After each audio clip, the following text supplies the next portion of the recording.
Kenapa sih jarum detik jam quartz itu geraknya loncat-loncat? Beda banget sama jam otomatis yang halus.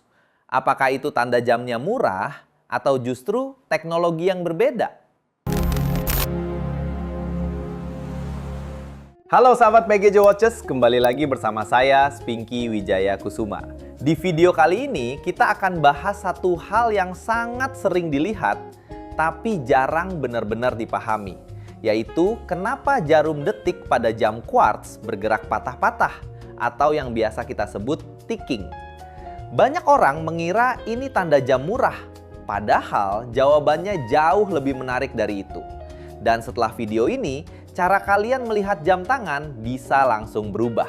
Untuk memahami mengapa jarum detik jam quartz itu melompat, pertama-tama kita harus tahu dulu apa yang menggerakkan mereka dari dalam. Kita mulai dari jam mekanikal atau otomatis. Jam mekanikal itu murni digerakkan oleh mekanika fisik.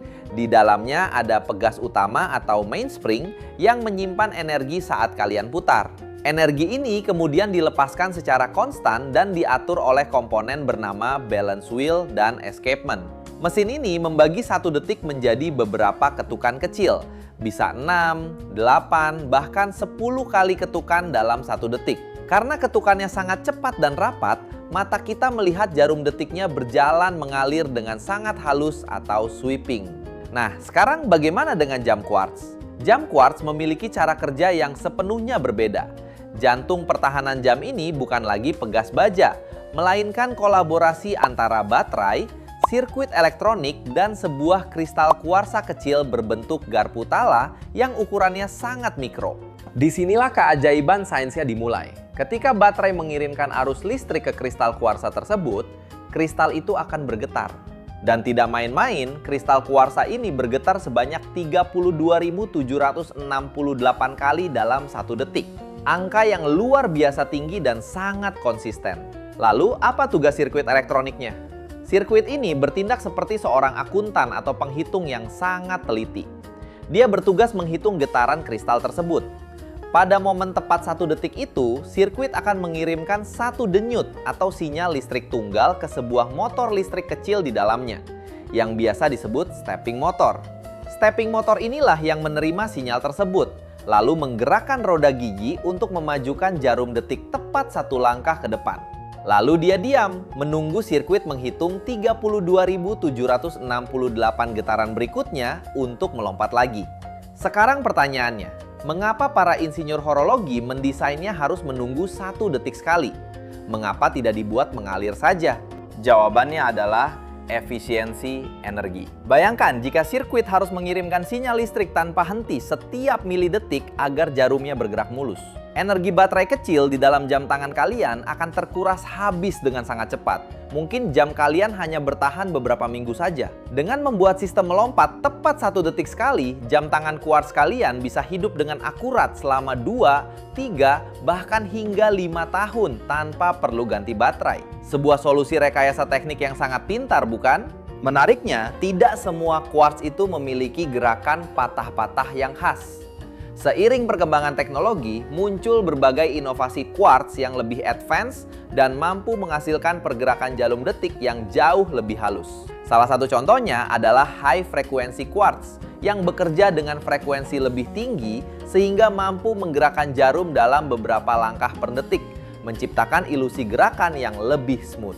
Selain itu, ada juga teknologi hybrid seperti spring drive dari Seiko yang menggabungkan sistem mekanikal dengan kontrol elektronik. Pada sistem ini, energi tetap dihasilkan secara mekanis seperti jam otomatis, tetapi diatur oleh regulator elektronik sehingga jarum detik bisa bergerak sangat halus tanpa tik sama sekali. Namun tentu saja semua itu datang dengan konsekuensi. Semakin halus gerakannya, semakin kompleks sistem yang digunakan, dan biasanya juga diikuti dengan harga yang lebih tinggi. Disinilah kita melihat bahwa bahkan dalam dunia quartz ada level dan evolusi yang terus berkembang.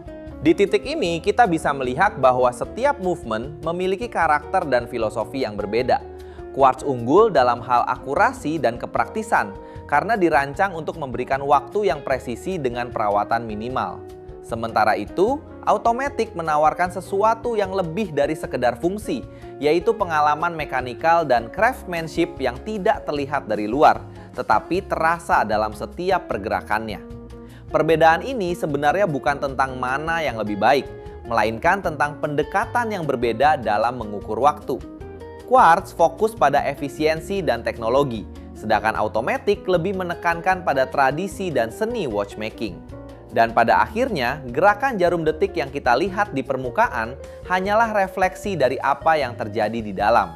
Cara jarum bergerak bukan sekedar visual, tetapi representasi dari sistem dan filosofi di balik sebuah jam tangan. Sekarang kalian lebih suka yang mana? Jarum detik yang halus atau yang presisi? Tulis di kolom komentar. Dan buat kalian yang suka konten video seputar jam tangan mewah dan menarik lainnya, jangan lupa like, subscribe, dan nyalakan notifikasinya agar kalian tidak ketinggalan konten lainnya. Dan kita bertemu lagi di video berikutnya. See you, bye-bye.